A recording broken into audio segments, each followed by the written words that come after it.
Okay, let's start. Good morning, everyone. Thanks for joining. Last week we didn't have, we skipped one sessions, right? So it's been 2 weeks since the last time we had Telegram voice chat. So I saw there's a couple of questions that is quite interesting to talk about. So let's go through it. So I saw Mr. Fu is here. So I saw you posted like two questions, right? So later, if you just want to unmute and speak, I'll prompt you. Okay, let's start from the first one.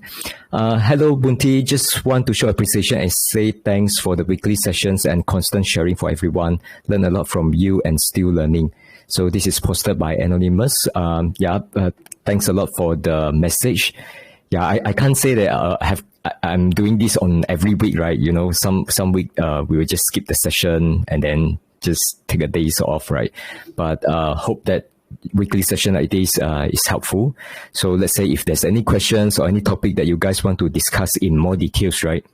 Then we can always schedule like just a dedicated session to talk about it in details, because you know on chat messages sometimes we can't really express it everything that we want, right? So I think using voice is always fun to talk about. Okay, thanks a lot. Let's move to the next one. Top 4 techs growing 15 to 20% CAGR last 10 years. Can they continue those numbers given the large market cap or saturation and global economy slowing down?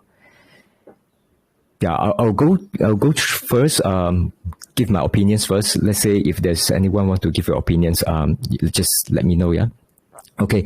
First, top 4 techs. I think you are referring to those like the FANG names, right? Apple, Microsoft, Amazon, Facebook, Google. These top tech companies, right?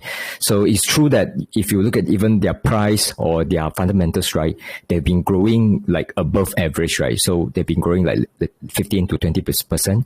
I didn't check. I think in terms of fundamental, they might be growing like 10%, but there's some multiple expansion also. That's why if you look at the price, they are growing much higher compared to the broad-based like ETF or index like S&P 500. So the question here is that whether these big techs, right, are they already at a saturation stage or are they going to continue to grow, right? So actually my feel, right, is that for companies, let's say like take Amazon, for example, I don't think their growth will slow down, So, okay, for e-commerce side, harder to say. I think e-commerce side, we can at least comment a bit. Okay, e-commerce side, you can say that their market share, let's say talking about US or Europe, right? E-commerce penetration is not very high. They're even lower than China. I think China, right, they Taobao, they have been developed Taobao for quite some time, right? They don't even have those very big mall supermarkets, right? They straight away jump to e-commerce. That's why their e-commerce penetration is higher. But if you look back to, let's say, like US or Western economy, right, actually still quite a sizable market share is taken by those brick and mortar store, and hence there's still huge room for growth for this e-commerce. So that's e-commerce side. Then the other side, right, which is on their cloud business side, I think this is the place that whatever that they have currently is still like very, very tiny of the entire total growth potential. Why I say so is because you look at in the past, right, all these companies, right, whether they are small or large companies, right, they have their own IT department, and then their IT department will have their own servers. Everything they do in-house, right? So it is very costly to have this IT department just to help them take care of server, make sure that they didn't crash, or if they hacked by some hackers, right, they have to figure out themselves, right? Everything is in-house. And then what this cloud business doing is actually trying to provide a service that is equivalent to the IT companies for all the companies, So the potential for this area is just like huge, right? So I'm not saying about like, okay, their market share, if you look at Amazon, AWS market share, they are quite big, right? I think around like, 30 or 40%, right? If you look at the market share, you would think that, okay, they're already like kind of big market share. How much can they grow, right? It's not like Tesla. Tesla started at very low percentage market share. Hence you say, okay, they can take business from from Toyota, from Volkswagen. But for companies like AWS, even though their market share is very big, but the entire market is still growing. So I look at companies like Amazon, I would say that for their business and fundamental to grow, let's say at the same rate as the past 10 years, right? I think this is not some aggressive assumption, right? I do feel that their growth is going to be very high just because of the trend towards all this like cloud business and so on. So we really need to look at the business that they have and judge whether the business, right, are they growing or not. Is the total addressable market growing, or is it something that is stagnant? So that's Amazon, right? So come back to other business, let's say like Apple. I honestly don't think that companies like Apple, given that their huge portion of their revenues is from selling iPhones, right? And maybe you can add up like iPad together, right? These markets are not going to grow like in the past 10 years. They are already at the saturation phase. That's why if you look at their markets, right, I think it's very hard for them to grow their top line at such a high rate, like what they achieved in the past 10 years now. So this is true for Apple. But one good thing about Apple is that if you look at the share price growth, right, it's not just about their revenue growth, right?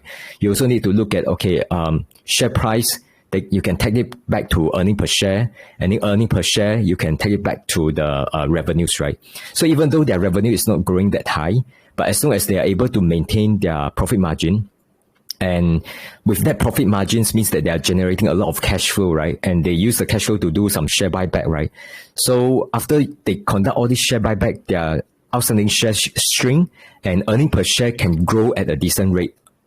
So this is why I still buy into Apple's, even though their top line growth is already not as attractive as, let's say, just compared to 5 or 7 years back, right? So usually it's like this. For companies that's already approaching saturation, you want to make sure that they are not their valuation is reasonable, and then they must be able to generate a lot of free cash flow for them to like shrink their outstanding shares on. That's how they boost their earning per shares, right? So as long as earning per shares continue to grow at, let's say, like 10 to 15% per year, right? Then share price will just tag along. So that's my view on another companies like Apple. For other companies, let's say Facebook, we all discuss in very details. I won't comment further. Same for Google. I think these companies, right, in terms of they strike a good balance between like the top line growth and also their profitability. So if you just look at all these big techs, right, I really think that their growth potential is not going to end that soon, given the dynamic of the business and the trends. That's on the companies and their business, right? Then the second part is talking about the global economy slowing down. I think this type of slow down in GDP, or even if they become negative for 2 quarters, we call it recessions, right? These are actually not new. We don't have to really panic on because of all this. You just look back to the old news, right? You can see that, like, let's say 2016 or even like 2018, right? The growth rate has slowed down, and then the companies are not going away, right? So because all this slowdown is healthy, after a couple of, let's say, quarters of slowdown, they will continue to grow, right? So you just want to own this business, because companies that are like really solid companies, right? Once past the slower growth period, right, then they will go back to the growth phase again, because as long as their product and services is really like attractive, right, they bring value to the customer, right, their business will just do well, right? But over a short period of time, let's say talking about 1 or 2 or 3 quarters, right, I think I cannot avoid one. There must be some period that you see that their top line slowing down be compared to the last year. These are all quite normal. But with that said, I think as of now, if you listen to the comments, right, I don't think in terms of the economy, right, I don't think we are looking at an economy that is slowing down that soon, at least not in the next, like, let's say 3 months or so. But on the monetary side, I think Fed is tightening. So interest rate increase, I think all this will have some impact, but likely second half of the year, you will see that there will be some cool down in terms of the inflation and in terms of the growth. I think we should be prepared to see that happening. I think this is all quite common sense, right? If you look at the interest rate go up by like 1% for the next one, or let's say 2 months, they go up by 1%. Then subsequent 3 or 4 months, they continue to go up like 0.25%, 0.25%. At one point, right, people would just like delay some big ticket purchases like buy cars or house, right? And this for sure will have some impact to the economy. Just look at China. I think that's the same thing. Maybe later we'll talk about China, right? It's the same thing, right? They try to cool down their housing market, and then that will have some spill over to the economy. And now we are seeing that their economy is really slowing down, right? So just take reference from that now. I think not so, this is like normal. This is how the economy works, right? So, yep, that's for me. Long question for this questions. I'll stop here, pause a moment, see anyone want to comment on this.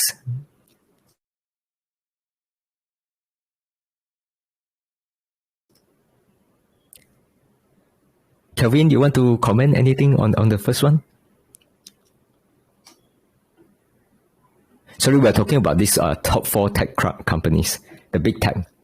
Or others, team, you want to comment? Or Yixman? Okay, if not, then we'll just proceed. Just stop me if anyone have any comment, yeah? The next one, is China tech still a buy now given the continued zero COVID policy? Will they outperform US tech? Okay, I'll go first. Actually, just now we talk about China, right? I think currently, based on news and based on some information from the ground, right? Talking about Shanghai, right? I think their situation is not doing well. As you can see, when the government say, okay, let's lock down everyone just stay at home. I mean, the economy cannot function well with that kind of situations, right? And not just about the consumer spending, all these lockdown already affected some factories, right? So for those who have been following Tesla, you know that their factories has been closed for, I think, 1 or 2 weeks, right? I think they just announced that they're going to restart their factories. If I remember correctly, it was like 18 April, right? That's going to be tomorrow. Hopefully, this reopening of factories will continue and not struck by another lockdown in the near future, right? But anyway, come back to all this, COVID policy. Right now, we are talking about Shanghai. It's really there's some echo. Please mute. Yeah. Okay. So, anyone's that's. Okay, there's some echo, so very hard for me to speak. Okay, now it's okay already. So come back to the lockdown, right? So right now we are looking at Shanghai. Situation is very bad.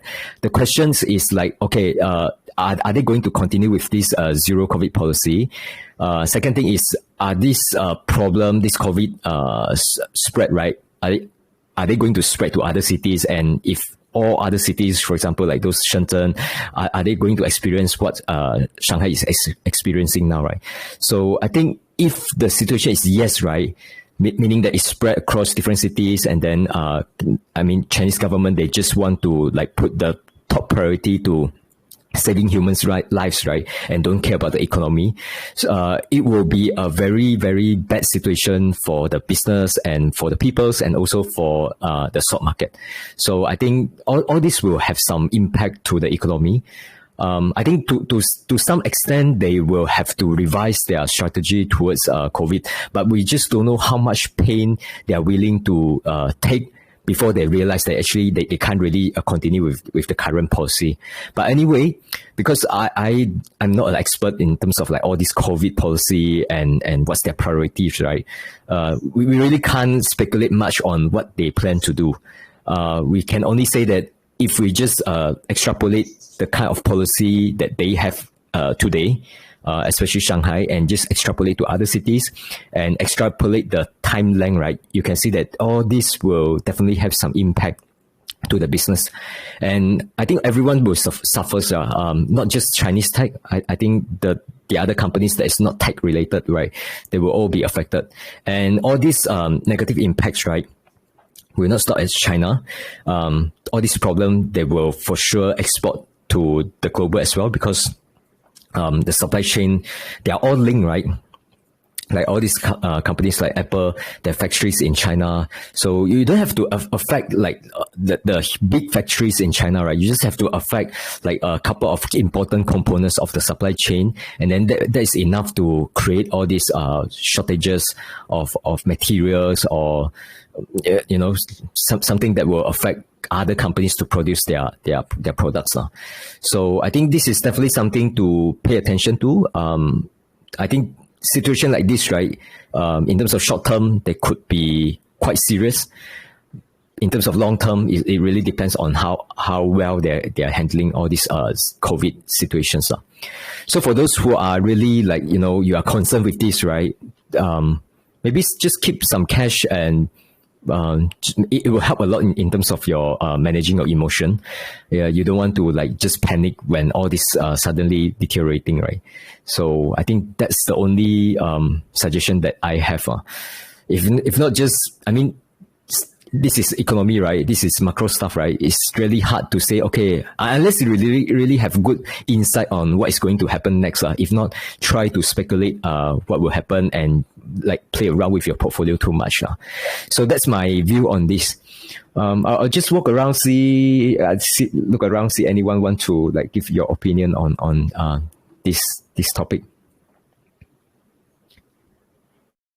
I saw Mark is here. You want to give your opinion because I think you also mentioned that you have some observation and Dr. Welf also shared some insights, right? You want to share here?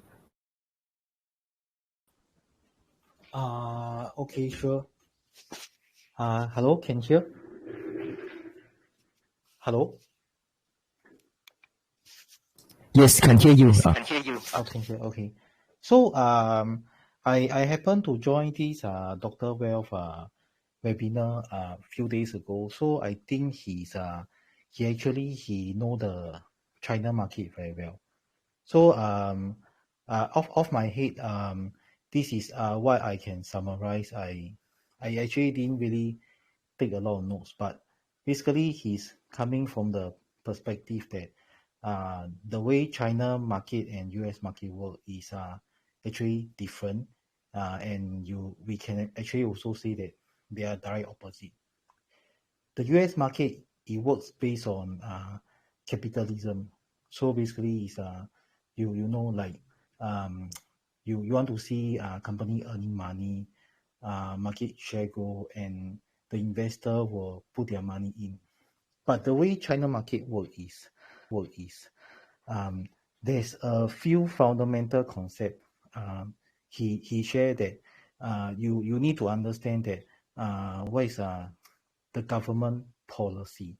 You have to understand the government policy before you can go into the Chinese market, because without knowing how what the Chinese government is thinking, what the direction of the Chinese government is going in, you can invest in a fundamentally good company like the recent one we know Alibaba, TSM, but you can see that the stock price is coming down.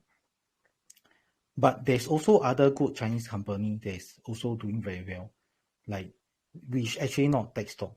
So some of the tech stock that he's referring so some of the non-tech stock he's referring to like the one that do multi. So now the stock price is actually very high. But this A share company, I mean Chinese company, they are not listed in the US stock market. They are listed in the Chinese stock market like Shenzhen, Shanghai, and Hong Kong, etc. So this is some of the key points that off my head I remember. Then another thing that we must also understood that not only do you have to understand how the Chinese government think, you also have to understand that basically the Chinese government their concept is 共同富裕. 共同富裕 basically is a direct opposite to the capitalism thinking in the US market, where the US market is everyone can get rich, the American dream. But the Chinese market is the government want everybody to get rich together. So the concept and fundamental is totally different. Then the third point is the Confucian thought, Kongzi, you know. So he was sharing that if you need to understand that the Chinese market is they have this Confucian thought, 儒家思想. So if for people like us, we know how to navigate around the US market. We know what's going to happen before the high is announced, after the high is announced, etc., etc. But Chinese market is I'm not saying it's not investable. I myself, I haven't bought any Chinese stock because I don't really know the Chinese market. But if anyone want to invest in the Chinese market, I think it's not just research into the company. Actually, in fact, that's not even the first step. I think before investing in Chinese market, I think you should go and study how the government works. It's totally different from the US Congress. Then after that, you go and study which company you want to invest. I think the sequence is different. Yep. Thanks a lot for the comment. Yeah, I think this is definitely true, right? Different markets, different dynamics. In China, if your business is not aligned with the government, it's really hard to survive. I think that is definitely true. Yeah, I think I totally agree with what you just shared. Okay. Anyone else want to comment on the first one? First question on China or China tech. Okay. If no, let's proceed. This one I answered already. Okay, the next question. How come Munger sell Alibaba? I think these questions, right, I'm sure that for those who are interested to follow Munger's, like why, to understand why is he selling, right? The first thing we need to realize is that actually nobody's know why they sold, right? Because they haven't really give their explanations. Let's hope that, during the Berkshire annual shareholder meetings, like I believe there will be people who ask Munger, see why is he selling, right? And that's the only answer that can be taken as correct. All the speculations by others, right? Just listen to the opinions. I think these are all just speculations. We don't know for sure. But for me, I also speculate. It's just that I honestly don't think that he sold because of, for example, like, we're talking about like margin call, all these things. I don't think that makes sense, given that, margin call, this type of situation is really for those who leverage a lot on a total portfolio basis, right? For these daily journals balance sheet or their portfolio, I think the Alibaba allocation is so small that it doesn't make sense for them to be liquidated because of the margin call. That's one thing. Second thing is that some actually speculated that the sales is not done by Charlie Munger, but by Daily Journal's new management, right? Those who will take over the companies as the chairman and also maybe like CEO, right? So that could be the case. It's just that I think Charlie Munger, he stepped down as chairman around end of March, and the report that we have seen, right, that they sold 50% of the stake, right, that was in Q1. So technically speaking, if you assume that they sold between January to March, right, that time Charlie Munger is still the chairman and he's still managing the portfolio. And even after he stepped down as the chairman of Daily Journal, right, he's still managing the portfolio. So it's very hard to believe that Charlie Munger don't want to sell but being forced by others, right? So this one also doesn't make sense, right? Because if he's really forced by others, he will not just step down as the chairman, right? He will just quit and maybe make some nasty comments, right? You know, Charlie Munger is not the person who will take it soft, you know, if he really like, don't feel like it, right? He will just shoot the person, right? So at least we don't see that. So I can at least say that probably he is at least agreeable with these transactions to actually reduce the stake on Alibaba. So. But that's the only comments I can give. I think maybe let's wait for the annual shareholder meetings and see if we get the so-called the true answers. So I'll stop here. See, anyone want to comment on this Charlie Munger selling Alibaba?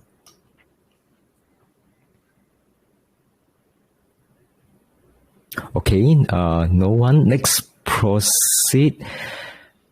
Okay, from Anonymous.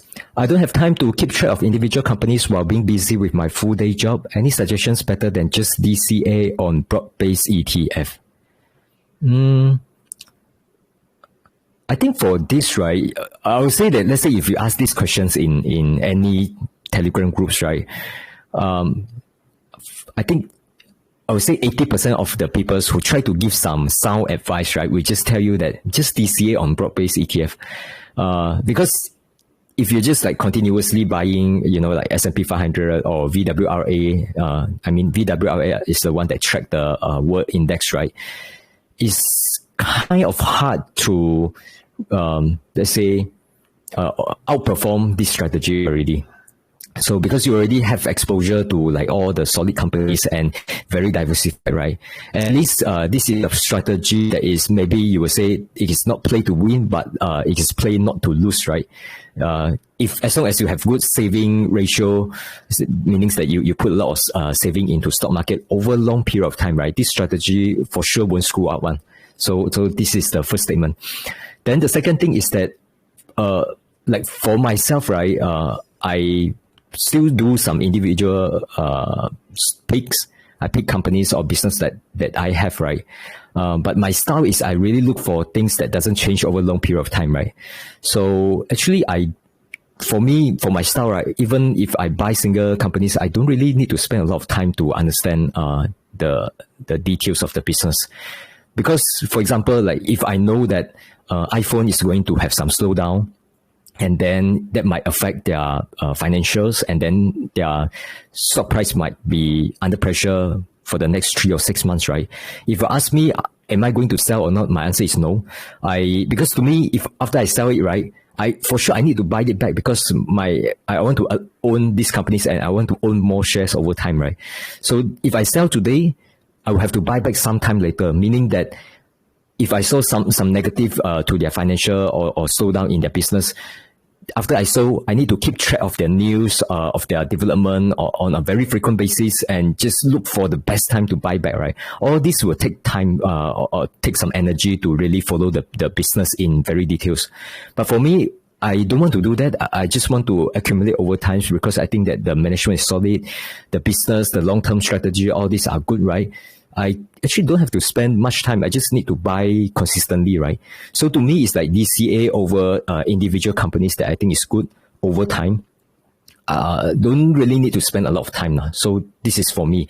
But at least I need to spend the initial, I need to do my homework first to know that which company is good to hold for the long term first, right? Hence, I can do this, like just continue to DCA. And I also cannot say that companies like Apple is good for long term now. I cannot guarantee that they are good for long term, let's say 3 years later, right? Because companies, even they don't change a lot from quarter to quarter, but over, let's say like 2 years, 3 years, 5 years, they could change, right? So every, let's say like 6 months or 1 year, I still need to like read about the companies, know what's happening with the company. If there's any major change in strategy, I still need to follow, I still need to know. It's just that I don't need to know like every single news that come out like every week, right? All these things I can just like shut it down and don't follow closely. So I can say that at least for my strategy, I don't need to spend a lot of time. I can still do my full-time job and still invest in these companies. So at least that's for me now. So it really depends on like how active you are when it comes to investment. If you say that you don't want to DCA because to you maybe too boring, maybe you can use some strategy that is less active but still concentrate towards certain companies that you like, or even some let's say using ETF to get exposed to the sector that you like. For example, if you are into tech sectors, right, you can buy just the like the VGT, which is the ETF that track the tech sector, right? So you can also do that. I think that way you can concentrate into some niche that you think will outperform the broad-based ETF, and it is less boring, right? So I think this is a couple of examples that is different from DCA, but I would say that all these are just some variations of options that you have, right? I think the standard one is still just come back to the DCA broad-based ETF, and that one you just minimize your chances of screw up, right? Because as long as you go away from the broad-based ETF and get into like individual companies or get into, let's say like specific sectors, right? There's always chance that you will do worse than the broad-based ETF, right? So are you okay with that or not? If you say you are okay, then just be it, right? Just use that strategy, right? If you say no, I think I want to concentrate into certain niche, right? And I must be right? Then you can't skip away from doing all this, like more active kind of following the news and so on. Okay, that's just my comment. I'll stop here. Anyone want to comment here?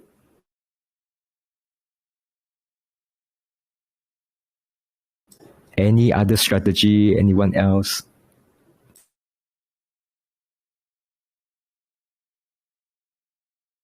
Okay, let's move on.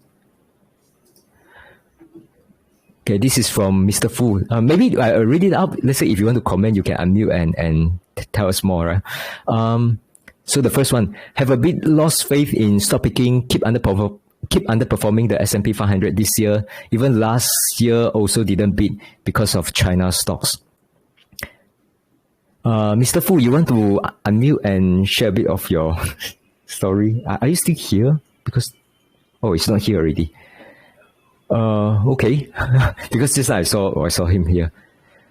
I'll comment first. I think last year I also in terms of the China stocks, I also lost some money, but I think overall I beat the index a little bit last year. But this year I also didn't beat the index stuff. So I think for this year, right, unless you have some exposure into like energy sectors, right? If you don't have energy sectors, for sure you underperform one.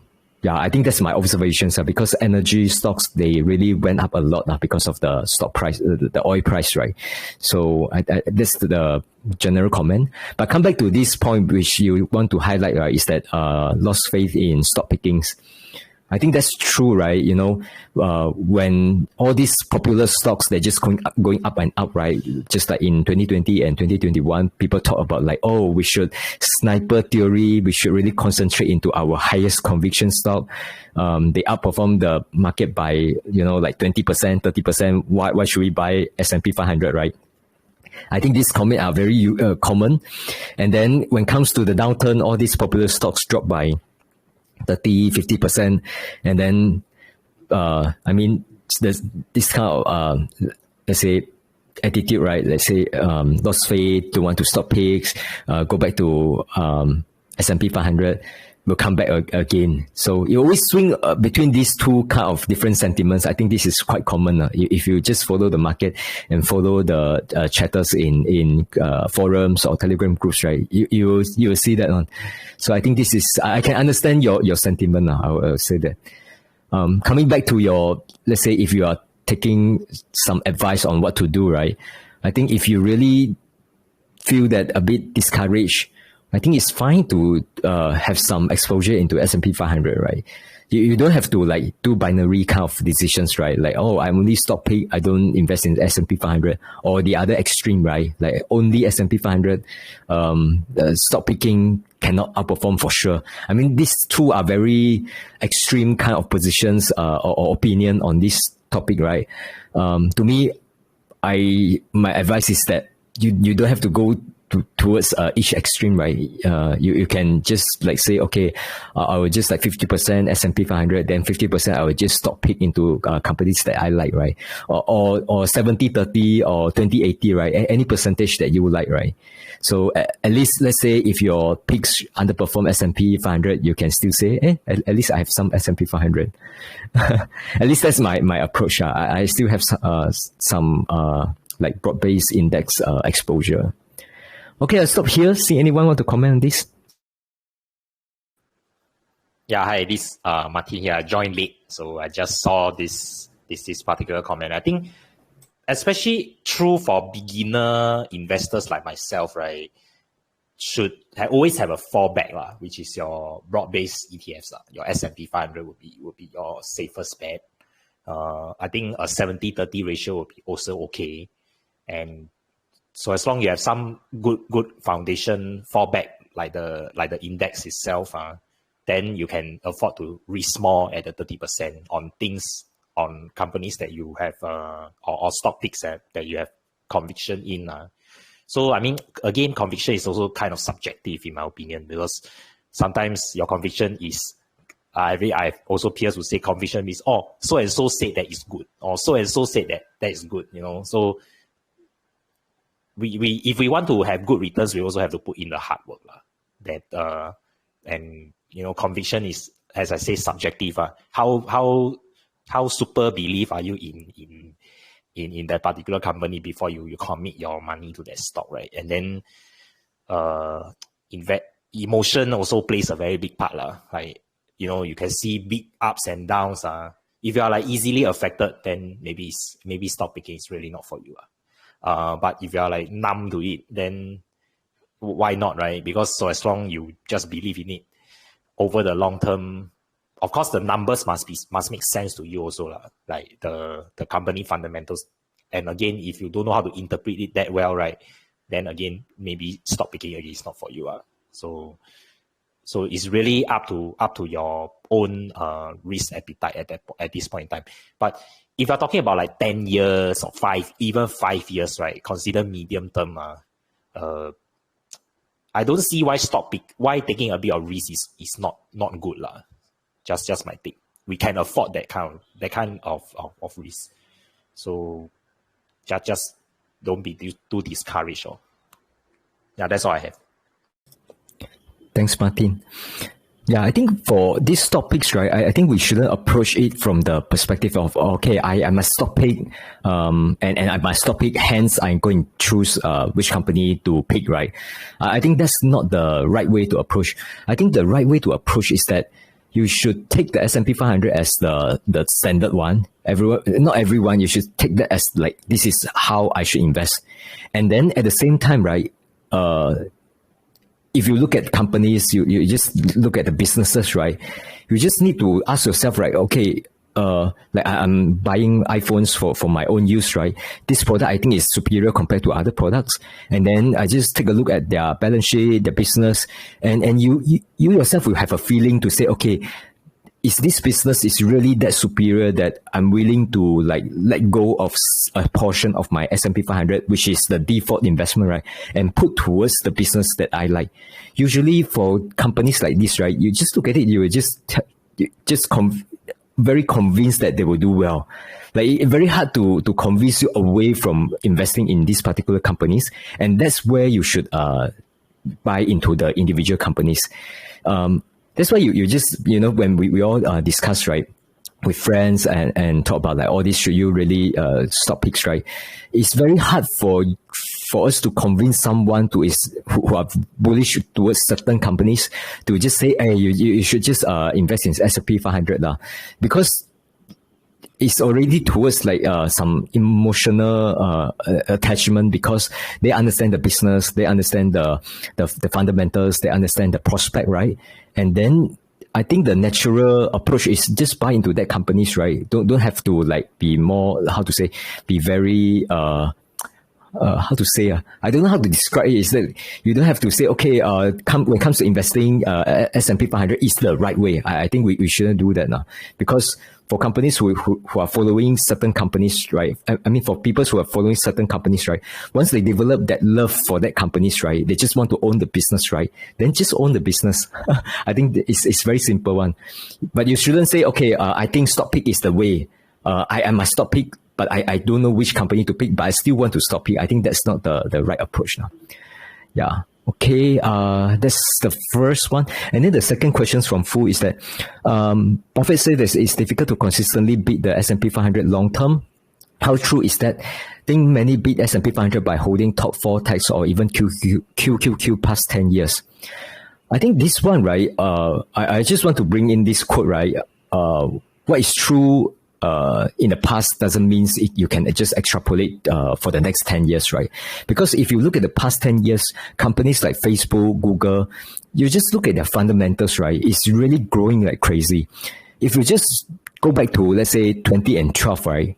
And just remind yourself what were the sentiments back then, right? Actually, not many people believe that companies like Facebook, Google, Apple can grow so much over the from 2012 to 2022.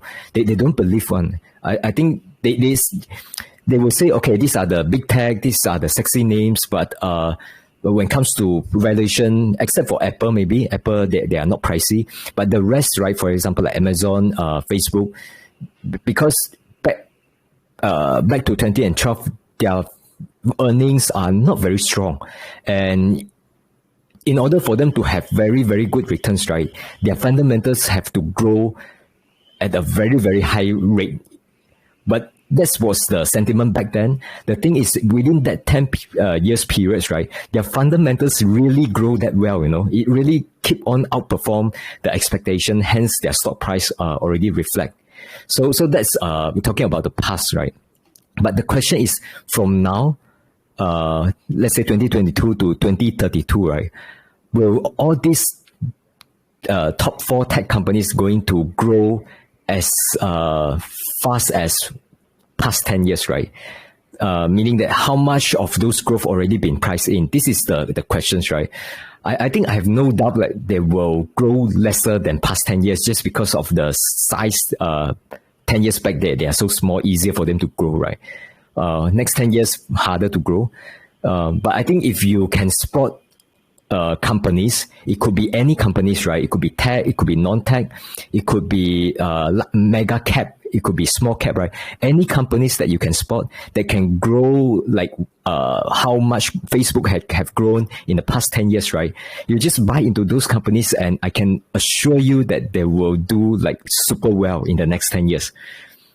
Meaning that if we can already predict which companies fundamentals will do well, the stock price will follow for sure over 10 years period. Over 1, 2, 3 years, you cannot say one. They can diverge one. But over 10 years, for sure, they will follow their fundamentals. The problem is very hard for us to know which one will do well, because I can tell you, out of the mega cap, right, out of the 4 or 5 companies, right, probably there were 1 or 2 that will, you know, like slow down and then not doing that well, and hence their share price performance will suffer over the next 3, 5, or 10 years, right? There will be some that will able to maintain, and then even with other companies, right, even all the high growth names, right, similar situation as well. There will be companies that is doing well, there will be companies that are doing less well. So, but very hard to predict in advance, especially talking about like 10 years, because especially in tech, right, all this change quite fast, right? The trend that we are seeing now, 3 years later, they are talking about different things, different development already. That's why, you know, there are people like Warren Buffett, he will just stay away from tech because it's really hard to predict all this trend in advance, right? So even companies that is very solid now, 3 years later, they could like suffer, right?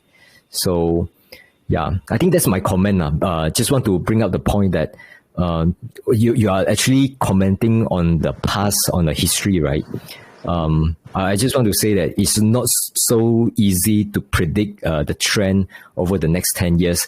And also, it's not just a trend, right? It's also how much has been priced into their share price, right? Because, for example, I can say that it's easy to to really project the trend that, let's say, Tesla sales is going to increase many folds in the next 10 years, right? They are producing, let's say, 1 million car now.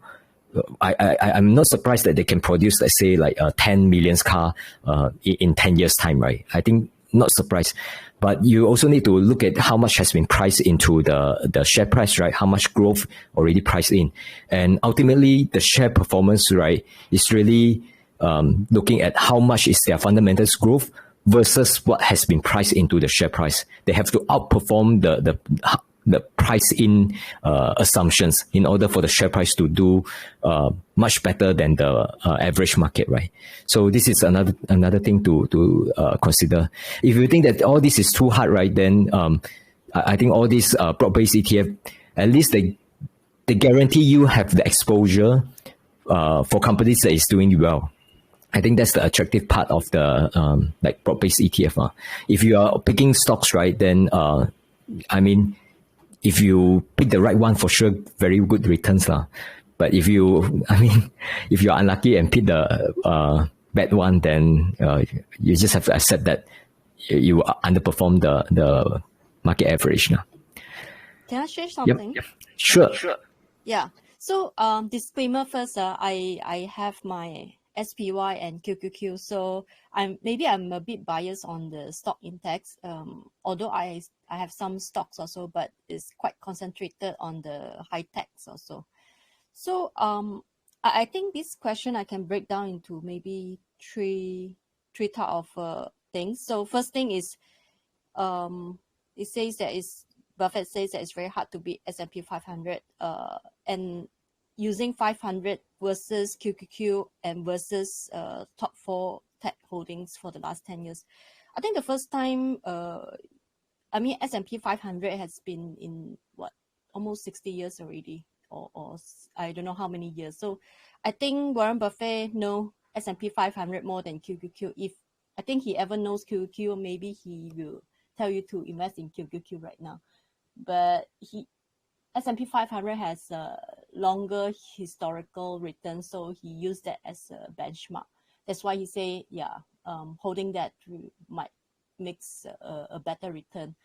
And he also know that many people out there are not good in stock picking, not like him. So he makes it as a business. That's why he become a billionaire. Not everybody else. Yeah. So that I think this is the first thing that we need to know about how good we are versus other people and versus him, right?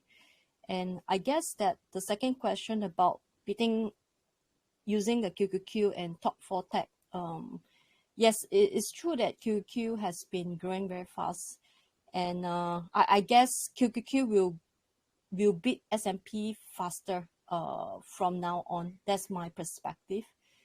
Because I think although BT says that it might grow a bit slower because of the already achieved their value for the last 10 years until now. But my view is a bit different, because I think that from now on they'll grow even faster. In case that there are some companies that do not do well, QQQ always can replace a better one out there. So it can only get better and not worse. So that's my perspective in terms of the index itself. And in terms of holding for top 4 techs, I mean, how many of us can, replicate and pick the best one? Even Katie Woods, the most celebrated one, have a good run for 1-2 years, but not now. So I mean, how many people we can get a team to do the analysis as well as her, and even she cannot do the best every year return, right? So I guess it is very hard for a normal person like us to beat to pick the right stock and to beat every index. I'm not a good stock picker, so I do not want to comment that you cannot beat the index. Some people, they can do it, so lucky for you, you have a very good sense about the business and whatever company's balance sheet that you look at. I'm not, so I would rather put my bet half, maybe SPY and QQQ. So I think that's my sharing. Yeah. Thanks for the comment. Yeah, I think I didn't say the big four will lose to QQQ. Yeah, I just say that this big tech, right? The four big tech, they might not do as well as the past 10 years, because past 10 years they started from very small base and grown very big, right? Agree. Yeah, agree. So it's not easy to pick the next top four, right? Yeah, it's just not that easy. So if we are not that good, I guess maybe just holding the stock index, like, you know, QQQ or QQQM might just slip through it, and you don't have to figure out what stocks to rebalance or to choose. Yeah. Thanks a lot. Yeah, I think QQQ, let's say if you are into tech, right, I think QQQ is definitely a good index to, or ETF to invest. I think also because they have higher allocation into like all the big tech compared to S&P 500, because one is 500 companies, another is 100 companies, right? So you definitely have more concentration into the big tech. Second thing is that you get rid of those sectors that even I myself also don't like as much. For example, like banking sectors and also the energy sectors. I think these are mostly not in QQQ, but they are in S&P 500. And that also explains why I think if you look at year-to-date performance, right, S&P 500 outperform QQQ, is because these two sectors that I don't like actually outperform banking and energy. But come back to like, you still have to ask your own preference, like whether you really like tech exposure or not. If yes, I think QQQ is the way to go. And if you really understand all the business of this big tech, and you understand what I just mentioned in the beginning of the session when I talked about Amazon, Apple, right? If you trust that judgment, I think you can just skip QQQ and straight away go to the big tech. I think at least that's my view. That's how I position my portfolio. Okay, let's move on. Yeah, so, okay. This one interesting. I think this is the first time people ask me this question. I actually thought that this question will come sooner than I thought. Bunti, just wondering, what's your net worth currently? I can only share that, you know, for portfolio, my IBKR portfolio, I share it publicly, right? You can track it like on almost like real-time basis, right? But in terms of net worth, I'm not sharing the full net worth, because I still want to keep a bit privacy for myself. I can only share that in Singapore dollar, it is still 6 digits. I'm not yet a millionaire, but high 6 digits. So that's the only thing that I can share. And maybe one more details is that aside from the IBKR portfolio, which I think is already like, I think it's my stock portfolio is already my largest asset class in my net worth. The second largest one is CPF. You know, Singapore, they have this CPF that allow us to invest at 4% if you put into the special account and MediSave account, right? I think that 4% is still very attractive, given that it just compound over time, right? In the beginning, let's say when the portfolio is very small, I don't see the interest as attractive. But now it has already grown to like already 6 digits. And every year on the 1st of January, I saw the CPF, you know, I have the app, right? So I open up the app, see how much they credited into my account. I'm quite happy with it. So 4% treat it as like as my bond portfolio, you know. So market good or bad, I get that 4% on my CPF. And then the rest, my liquid cash, I think most, like I can say, I'm on margin, you guys knows, right? A small percentage of margin. So I would say that on my liquid assets, they are all in my IPKL portfolio. And I still have small percentage into my SRS account, which is in Singapore stock market. I have this Mapletree Industrial Trust and some money, like I think 3,000 or 4,000 into Endowers. So anyone still haven't have Endowers and interested, I have the referral link. Okay, I think that's all for this one. Let's move on. People always say that 100,000 by 30, then hit what's the next financial target? I think this one, I don't know whether this is Singapore's culture. People likes to benchmark, right? Like, okay, I'm 30 years old. I should have 100K, 200K, 500K. I don't know. It's quite interesting. I saw this benchmarking, probably because of all this Asian culture also, right? During school time, we benchmark our exam, and then now working, we benchmark our salary, benchmark our net worth, and so on. I found it quite interesting. But I think, let's say, my comment is that maybe don't benchmark too much against your peers. Especially when it comes to your income, because usually if you don't know about the income or salary of your friends, right, or your colleagues, right, I think you will be happier. Once you know it, usually it's quite miserable, especially you know that you are doing more work and then the other people actually earn more than you, right? So I think benchmark, I think very hard to avoid, but don't do that too much to the extent that it will make you unhappy. So that's my point. I think you should benchmark against yourself. That's why I said tracking your portfolio, tracking it over time. Whether it's like 100K or 50K or 200K doesn't really matter, right? As long as if you look at your current net worth versus, let's say, 1 year back, 2 year back, 3 years back, right?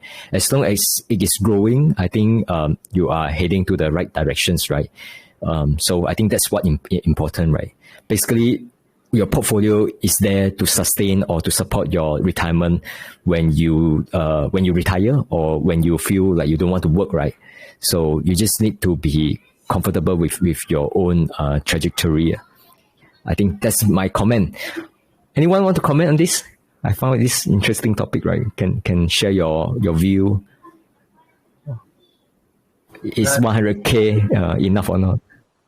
Yeah, so actually this number over here, right, I feel it's a magical number because this is your first 6-digit net worth. And when it comes to your first 6-digit, usually it takes quite some time to hit it.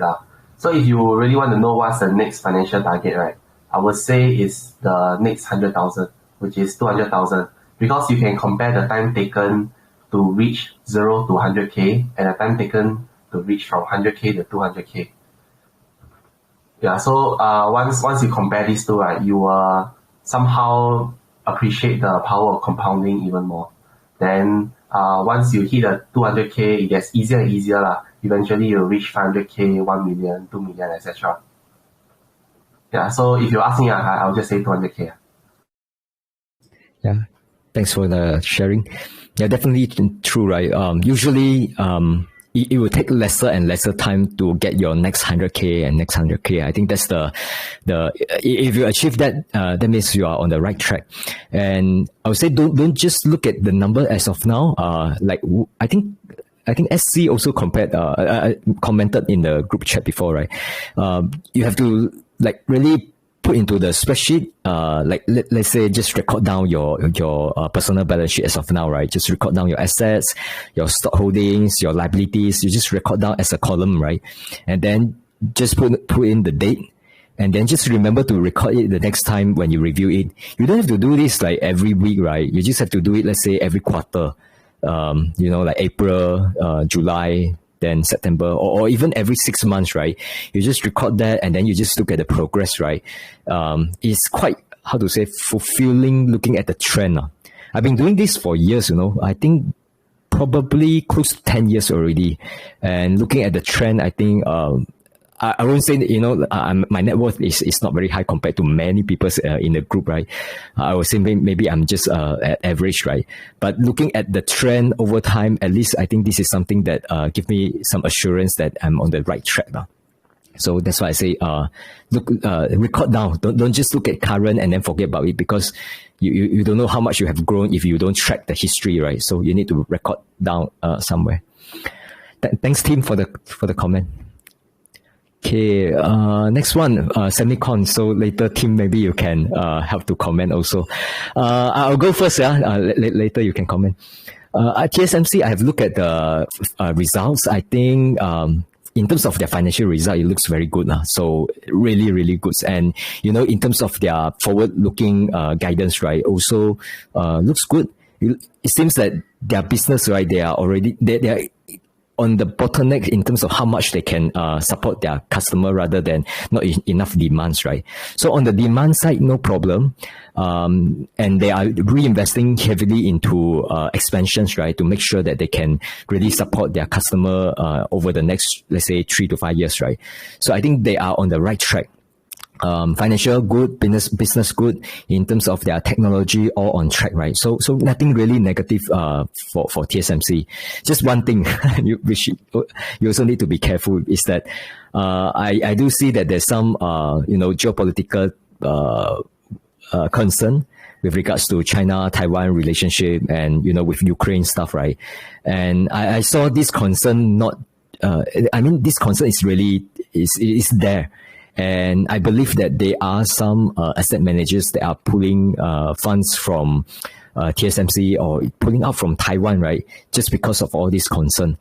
So I think that's something that could affect the performance of the stock. Let's say if these things deteriorating, right? When it comes to geopolitical concern, right? People don't care about the fundamentals and they just want to get out, right? It's similar to what happened to China, let's say last year. When companies, when there's all these tensions related to countries, right? People just want to get out, right? So share price will be under pressure if the situation deteriorating. So that's the one thing that I'm watching. In terms of slowdown in the business, I don't expect over the next 1 year. I think they are, in terms of their order books, right, still quite healthy. That's on TSMC. And then on the 3 other companies, right? NVDA, AMD, and Intel, right? I think NVIDIA, no problem, because yesterday I just looked at the pricing of their GPU and so on, right? I think their products is still in short supply, and then in terms of pricing, they can still price their product at a good margin.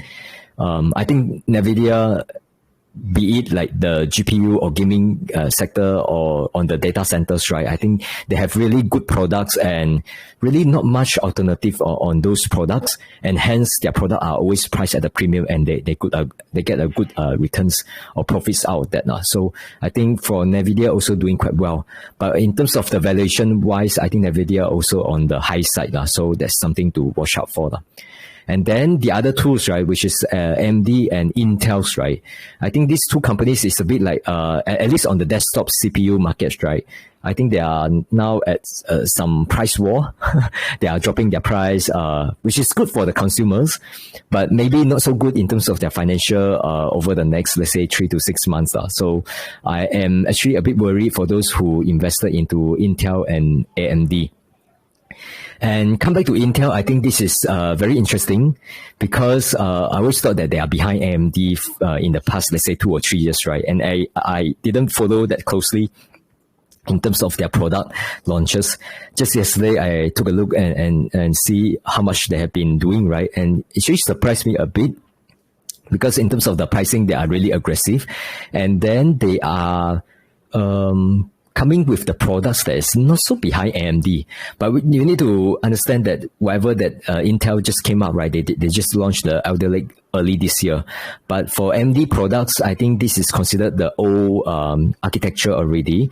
They are on par at the moment in terms of pricing, also quite on par. So I think they are trying, Intel is trying to grab some market share from AMD. So if you are invested in AMD, I think this is something to watch out for. But what is more interesting is what will come out second half of the year. AMD probably will launch the Zen 4, and then I think Intel will launch the next one. I forget the name, the Rocket Lake or something. That I don't know when it is going to launch, but and we don't know like their performance, relative performance, right? So I think these two still go head to head, and there's some price war, and it's interesting to find out who will win, right? Yeah, that's just a quick comment. Anyone want to comment on this?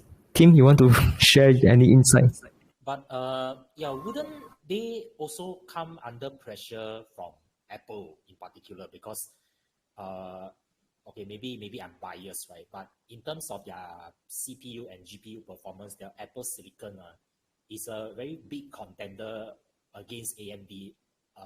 It's a very big headwind against AMD and Intel. So I just wonder how come this wasn't considered? Like, yeah. Sorry, Martin, just now your voice a bit soft, but I roughly get that you want to ask like how does Apple compare to these two, right?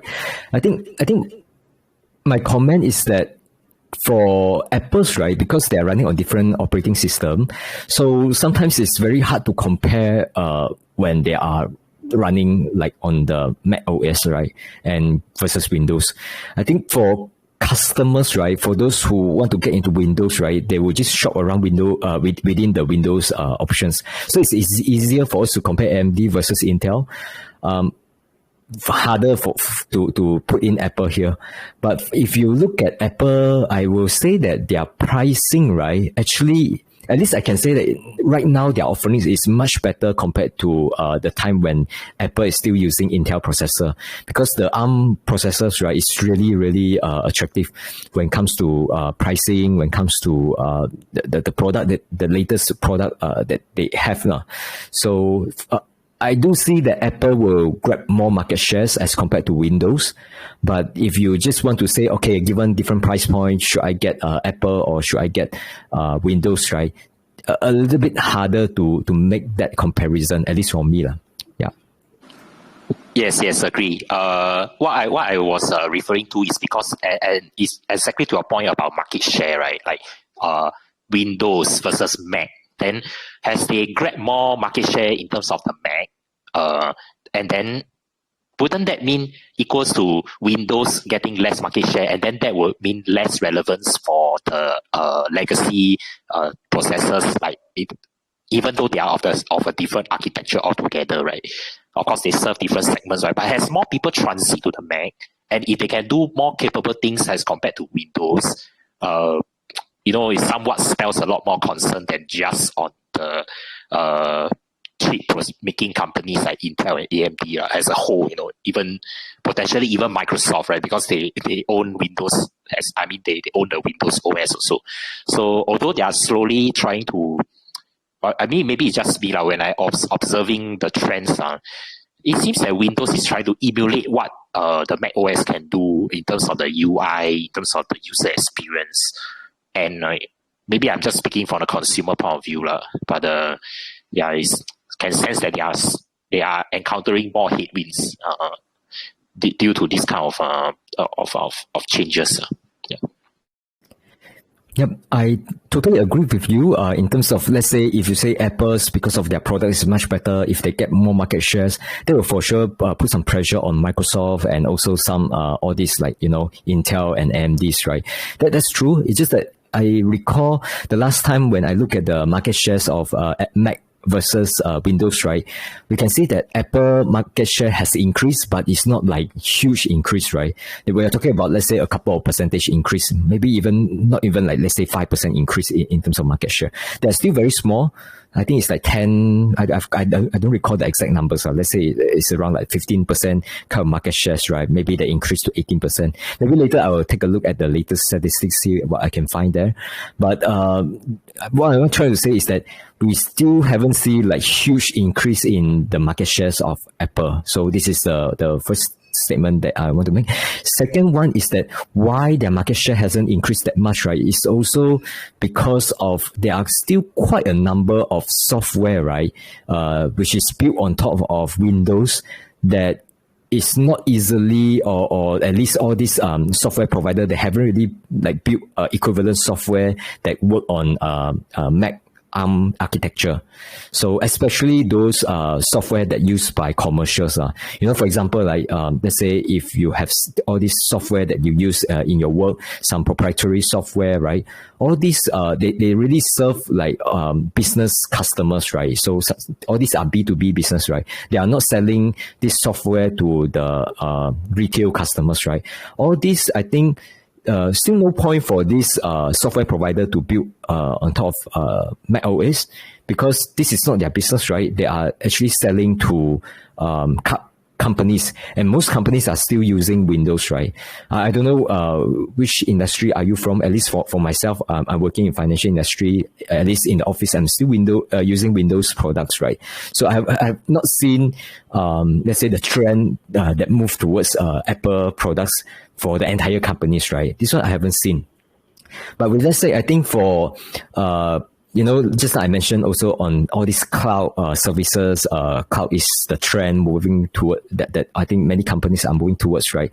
If this trend continue, right, actually it will make it less and less important to focus on the OS, because regardless of whether you are using Mac or you are using Windows, if your business is built on top of cloud, right, you still need to log into all this web browser and all this cloud environment to operate the business, right? If that is the case, right, I think companies will find it easier to actually shift over to Mac.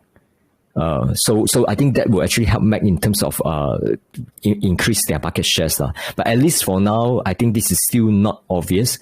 And also from the Windows side, I don't think they are, that they are not sitting there and doing nothing, right? Because on the cloud side, they still have their business and they are growing fast. They have their strategy in terms of how to fending off all this competition from Apple. But it comes to, let's say if you are a retail customer, you just want to surf net, you just want to, let's say, do some, let's say, Photoshop. I think for customer like this, right? I think buying MacBook compared to Windows, I think it's really, I think that there's a strong incentive to buy into MacBook if for these people, they like Apple's products, right? So I think on this end, they are still quite a good alternative, but not in the, on the enterprise side. Yeah, I guess it's fair because I come from a pharma industry, so we are in the manufacturing facility. So Windows is actually the prime choice for us. So even I also use proprietary software that is only compatible with Windows. So that's a good thing to know. So because at least it's not losing relevance in terms of the business, in terms of business applications, not just on the retail side. You see. Yeah, because to be honest, I think for like day-to-day use, the Mac or rather the mobile operating system for Apple is kind of like gaining more traction and momentum as compared to Microsoft Windows, for example, right? Maybe we have digressed, but it somehow shows, or at least among my circle, right? I've seen more transit to Mac rather than transit to Windows. That's why I was more concerned about it, even as an investor, right? Whether it is a legacy OS or like Windows or legacy chip makers like Intel or AMD, are they losing relevance, and should investors be concerned as a bigger picture? So that, and hence I asked that question. Yeah, and thanks for sharing also. Yeah, totally. I think I 100% agree with what you just said. And this question is about like because let's say I don't know like how many proprietary software that you are using, right? Like if you ask all these software provider, are they going to develop something on Mac, right? Actually, it's not that hard, they can do that. But the harder parts, talking about not developing, right? Talking about the in terms of their business, right? The harder part is actually like if they develop a version for Mac, right?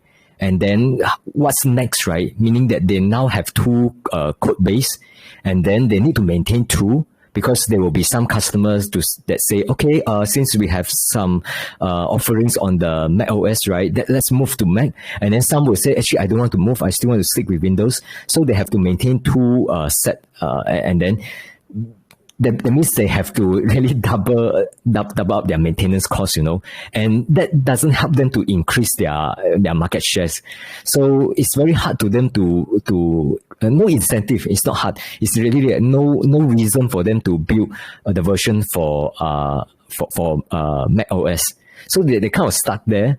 And this one become like this has become a Microsoft mode, right? Because of the switching costs, very hard for them to switch out to other architecture because everyone just want to stick with Windows because it is working now. And even for let's say like Photoshop or Adobe Premiere Pro, right, where they already developed the software for Mac OS, right? Even for these companies, I think they still have to maintain toolset. And then I don't know, it's kind of tough, I would say, especially for proprietary software providers. They don't want to have tool sets. So that's why I think Windows they will stay around. Yeah, so as long they know or rather on the software providers front, they know who are their target customers and what OS they typically use. And if their strategy is clear, then that's okay.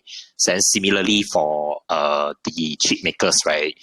If they know who to target exactly, then at least their relevance is still there. Because it's, I don't know, at least I'm personally quite impressed with Apple Silicon. Like they can do what AMD and Intel couldn't, so, or at least, but simply because their limitation is it is optimized for Mac, but it is not scalable to Windows, for example. And obviously they will not allow that to happen, right? Because they are a direct competitor, and they want people to buy their things. So they, and at least that's why as an investor also, it will pose a question to me. Okay, should I still believe in AMD? Should I still believe in Intel? All these are questions that by keeping up with all these trends, that will help us make a better decision moving forward also.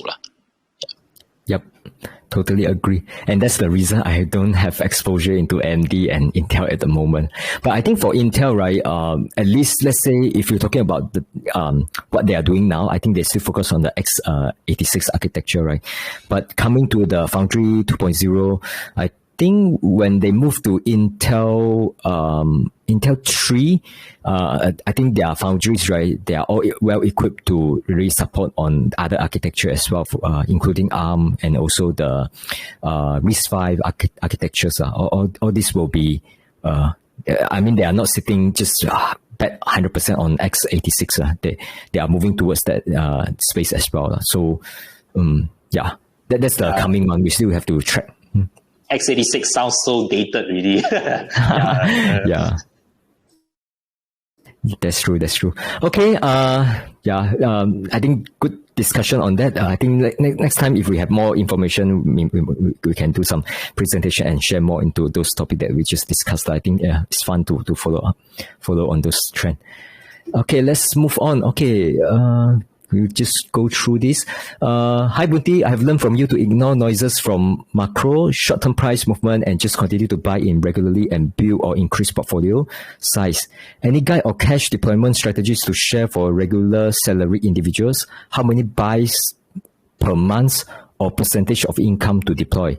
Thanks in advance. Okay. Welcome. I think it's good that you, I don't know if you are early or already like working for a few years, right? As long as you are starting to build your portfolio and you look at your portfolio growing, I think that's definitely good. And I'm very pleased to see people's because this is basically what I have been advocating, right? Building a portfolio, and if really help to promote this kind of investing for the long terms, right? I think I'm really grateful. Come back to your questions. How many buys per month or percentage? I think this is really up to individuals now, because if you are happy with the tolerate the volatility, right? You can do something like myself, right? I almost put like 100% of my saving into the portfolio every month. And let's say if the stock market drop, then so be it, right? I will just keep on buying. If I don't have the money now, let's wait for next month, right? So that is something that I have been doing, but I don't think this is right for everyone, because there are people that, when they look at the market drop and then they are not buying, right? Because they have already all-ins, right? they feel miserable. So for this type of people, maybe you can't invest like 100% of your saving every month. You might want to say, okay, let's put 30% into stocks, right? And let's keep 70% or 50% into some bonds, some, some investment that help you to preserve the capital at least. And then, so that will help you to smooth out, and at least on the emotional side, you are not as panic, let's say, if the market dropped by, let's say, 30 or 40%, right? Because you can see that not all your money has string, right? Because if you really all into stock portfolio and have, let's say, like 6 digits, right? And market drop by 30%, when you lose like 100K, 200K kind of amount, right? It's really quite scary if you are not prepared to see that. So that's the reason to have some money into all this, like, high saving account. Yeah. And also you can always increase your DCA whenever market is like dropping very significantly, right? So that gives you a bit of flexibility if you have some saving into safe assets like bank deposit and so on. So I think it really depends. I would say anywhere between, let's say, putting 20% to 80% into stock portfolio, right? Especially if you are young, right? You can put more. That's just a very general kind of suggestion. All this are not financial advice, right? Because really it's very individual, because question like this is very general. We don't know your commitments, right? Very hard to say, okay, you should do this and that, right? I think just do something that is, as long as you consistently invest, I think you will be fine. Then the next one is that if you have more specific question, you need to give more specific situations, right? Then we can comment more. Okay, I'll stop here. Anyone want to comment on this question here?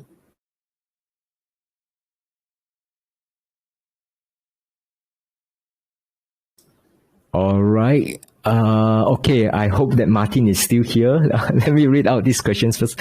What's your take on pharma stocks like Merck, Novartis, Pfizer, etc. in the current climate and at least in the next 3 to 5 years? For me, I have no view at all. I have zero insight into these sectors. So I'll pass it to Martin. You have any insight on this? Yeah, so because personally I work for Novartis. So like, of course, we will always keep track of trends in terms of drug development, and not just vaccines, right? Because vaccines is just one small component in the healthcare and pharma industry. There are generics. There are also cell and gene therapies, novel biosimilars. Okay, it can get a bit technical. So personally, I feel that like large molecules, companies that focus on large molecules like cell and gene, like monoclonal antibody treatments, vaccines, they are more like, I view them as the future rather than traditional generic drugs, right? But I just don't know. Like maybe I will know a bit about the R&D on the Novartis front, like how their business is transforming. All those are public information. But for the maybe there are some industry peers around. I don't know. So you can, because I was the one who posed this question, that because I always see their stocks, they trade relatively flat. Yeah, for some reason. So that's why I want to see whether, apart from myself, right, anybody who has some insight on this end. Yeah, I can only share that I have not. I don't remember anyone come from pharmaceutical industry. I think you are the first one, at least in the group. But I just want to ask you a couple more questions. Just now you mentioned about like these big molecules, and you see that this is the future, right? My question to you is that out of these, like the big pharmas, right? Which one are those really focuses more on this big molecule stuff? Like, is there a trend to say which one are more forward looking, sir? Yeah, like for example, I came from Merck MSD, right? Yeah, so they recently, their breakthrough drug is Keytruda. So at first it was just tested for indications for melanoma, which is skin cancer, right? So they start their they are, if you notice, if you track for the last 3 years or so, this drug was performing very well because it was approved for other forms of cancer treatment also, and it's derived from a large molecule. Like typically how monoclonal antibodies are made from cell culturing and all that, right? That was their breakthrough, right? Then they started to move away from what they call it. They started to move away from traditional small molecules. You know, like your tablets, like Panadol or Clarity. All these are small molecules. They are synthesized by chemical reactions. So all these active pharmaceutical ingredients, or we call API in short, right? I would see that they are all more on the sunset, at least in my personal opinion. And then more those injectable drugs, steroids are more on the uptrend really, and they are more effective and targeted, right? What else? What other companies that focus on large molecule manufacturing are Amgen, Novartis.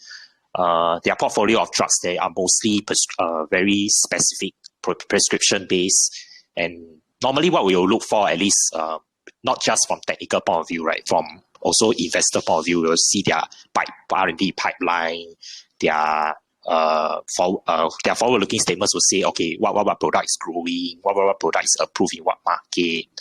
Yeah, these are the telltale signs when we look at their annual reports. These are what we would look, at least what I would look for. About say Amgen, Novartis, Merck, what else? Roche. Roche used to be Genentech, yeah, but now they are just Roche, right? So these are some of the examples. AbbVie also, they also have biologics presence in Singapore as well. Although I don't know whether their product is really off patent or not. Yeah, and also one thing about patents, right? Like if their product is off patent, then that could also spell some growth decline as well. And then when they start to spin off certain divisions, because if I'm not wrong, Merck also spun off two, like consumer healthcare, women's health, topical cream business. All these they spun off because they are all generics really. So they spin off to other entities like Newco, what else? Newco, Organon, all that. Yeah. Then they are more still on all these companies are more on the small molecules or the traditional legacy drugs. So cell and gene therapy, I know Singapore has one company called Tesla Therapeutics. It's of course not listed, but they are focusing on cell and gene therapy for cancer treatment also. So more and more companies are venturing to cell and gene therapy. So to me, if I were to look out for pharma news, then this is like whether their developments in cell and gene therapy treatments will be something I'll look for. But again, because my question is, if we look at it at an investor point of view, right, how come some of the stocks are trading so flat when, every time they say exciting news, there's growth and all that, but they trade relatively flat compared to other sectors. So, and hence, that's why, because if I'm the only one, then I also I hope to get a bit more insight on what could be the possible reason. Because it is like counterintuitive law, so that's that. Hopefully I answer my question. Yeah.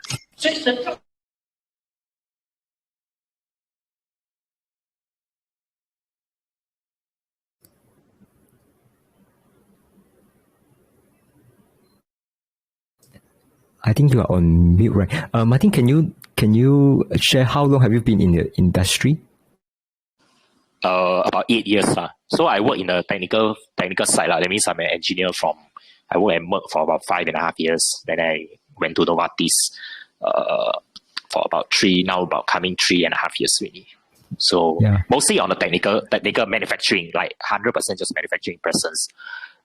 So of course, like the leaders, the site leadership will always share like if there's any corporate news. Then there's recently some restructuring with Novartis also. Again, it's public news, not proprietary, not something I cannot share. Then somehow it's just that I feel, don't know why, like we keep saying, oh, there's growth, when all those public news are there, right? But they trade relatively flat compared to other sectors, as I said. So just wondering what could be the reason why, like, because for example, Pfizer, Moderna, these two are biotech companies, right? Or rather, actually, in fact, Pfizer is just recently they ventured into biologics manufacturing. Like this time they co-developed a vaccine with BioNTech, which is a biotech startup also. Then their prices shot up, of course, because of the demand for the vaccines and all that, right? But we are, at least I'm looking beyond that. Like what happens after COVID is over, then what's the next thing they have to deal with? Are there any more diseases that they will be focusing on? Like, for example, some companies may focus on oncology, some companies will focus on autoimmune diseases and all that. At least on Novartis Fund is more on those very specific ailments, like skin allergies or specific cancer, that kind, on the oncology front. And then I think they are winding down their small molecule business also, if I'm not wrong. So, from Sandoz, So something like that, I mean, just wondering, like, if anybody else has a possible reason why they trade relatively flat, and is this going to be like that for the next 3 and 5 years, or if you were to invest in pharma stock? Because I hardly see any of those ETFs. I have a lot of holdings in pharma stocks as well. Yeah, I don't have an answer for that because I have not following like all these pharma stocks, right? But I just want to like understand like a bit on these developments, right? Let's say you have been in the industry for 8 years. If you just compare to, let's say, 4 years back, right, or 5 years back, right, have there any like development that's interesting? Let's say in terms of how they conduct R&D and so on. Is there any things that's, let's say, can make people more excited about all these pharma stocks, or there isn't any? Yeah, I think the main buzz is cell and gene therapy, because those are like taking patient cells and then they grow it in the laboratory environment and then to make some specific modifications, right? So that then they inject back to the patient to target specific kind of ailments that they would want to treat. So like monoclonal antibodies works just like how the vaccines work also. So it's just like introducing antibodies to fight certain diseases. So it depends on whether I feel what the company chooses to focus on. Like if the oncology part is very crowded already, then likely the company will not focus on that much. Or if the immunology department on immunology part is less focused, right, then they will try to have R&D mostly on that. So again, Singapore doesn't have a lot of R&D presence. Singapore is better positioned as manufacturing, scale-up manufacturing. So when you say, Sanofi is coming to Singapore to build what? It's nothing R&D, it's scale-up. So we will tech transfer from like those that are ready for scale-up really, and then build a plant here and scale up the manufacturing process, like to make in volumes, basically, right? And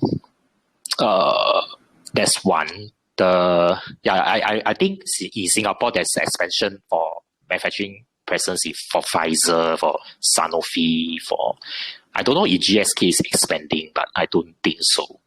Yeah. Then at least for Novartis front, we are also still focused on large molecules also. And there's some possible and then we also have to compete with contract manufacturers like Lonza also, right? Because contract manufacturers can make many drugs. Their plants are fitted to make many drugs for many other clients. Like they can be even making drugs for their competitors also. Because that's their core business. Like they take many molecules, then they will retrofit their plant to scale up accordingly. So they can make it cheaper, make it faster.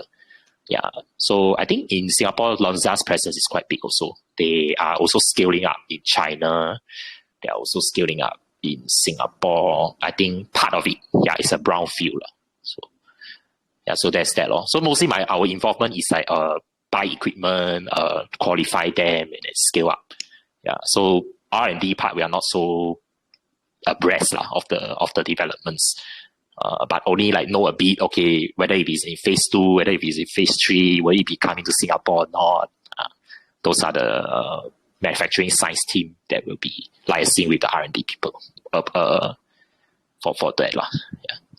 Sorry, hopefully it's not too much. Yeah, no, it's very interesting, right? Because at least for me, I believe for most of us here, especially for those who are not in the industry, right? I think, I think you cannot go much deeper already. You know, much deeper than you lost us, because it's getting quite technical, especially we talk about like different types of business, different type of R&D, right? So this is very industry specific. I know nothing about all this, but thanks a lot for the sharing.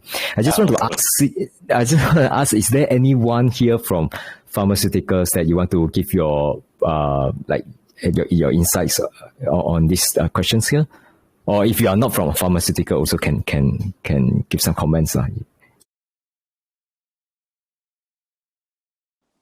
I'll be happy to share, provided it's not proprietary. Yeah. I think, actually, I know quite a number of people in the group here, right? So I don't know, like, anyone from pharmaceutical. So, okay, thanks a lot for the sharing. Let's move on to the last questions. Thanks. What's your view on commodity stocks? Can you discuss them? Anyone want to share your view on this? Commodities, I think referring to what? Energy? What else? Like all the materials, right? As in companies that process them, or a manufacturer or rather like deal with commodities, or just specifically like commodity futures, that kind of thing. Is that what this question is referring to? Maybe just for my own understanding. Yeah. I don't know. I look at the name, like the terms, right? Commodity stocks, right? I think these are the companies that are involved in the commodities business. For example, it could be like oil producer, could be, any part of the value chains that is related to commodities. Not so much on the commodity futures, like you want to buy oil futures, those kind of things. It's referring to stocks, right? But is F&B considered a commodity? Food and beverage? No. So they because they also take raw materials from to make their food and beverage. So they are not considered commodities. I think F&B is actually considered as service, right? I don't know how to classify later. I can check. Okay. I think they are like in the consumer sector, not commodities. Commodities are those like like ExxonMobil. I mean that's just one example, right? There are still many examples. So like chocolate making factories like Nestle or Mondelez, Coca-Cola, all these are considered service or consumer. Consumer, yeah. Consumer staples, yeah. Understand. Thanks.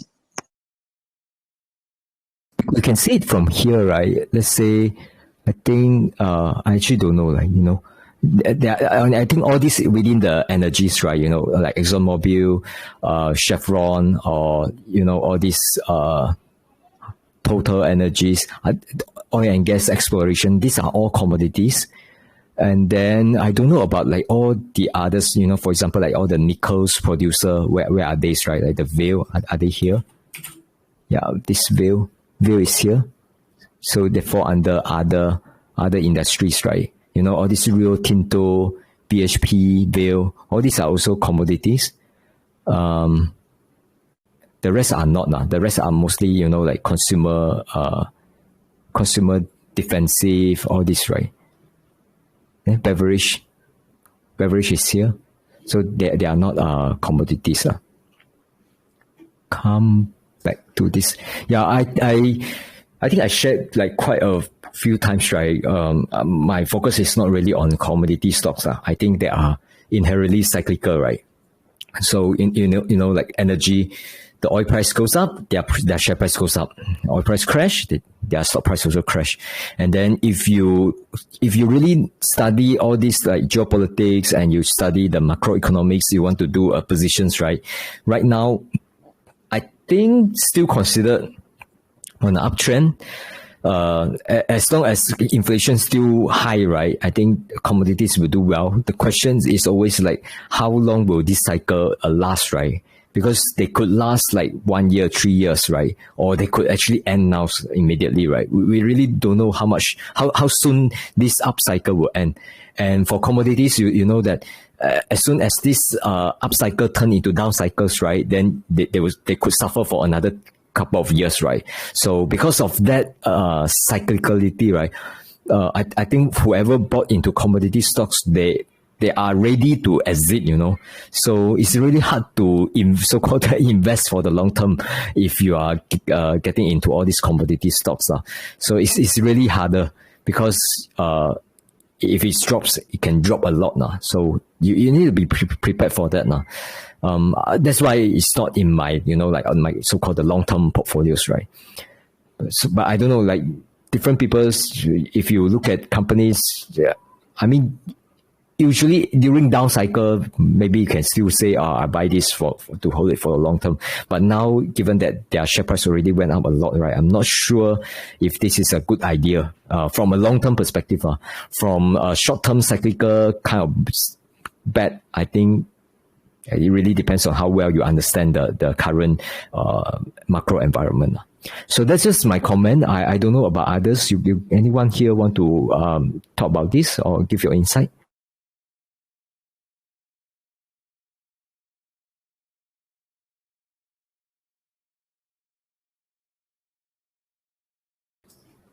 Yeah, I don't have much insight. So I'll just stop here. Yeah. Anyone want to? Okay, I'll just stop here.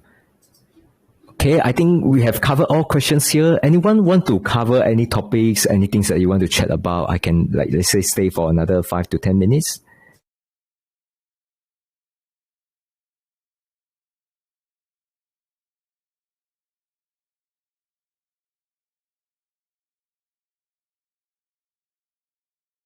I'm checking on the chat as well, see any topics.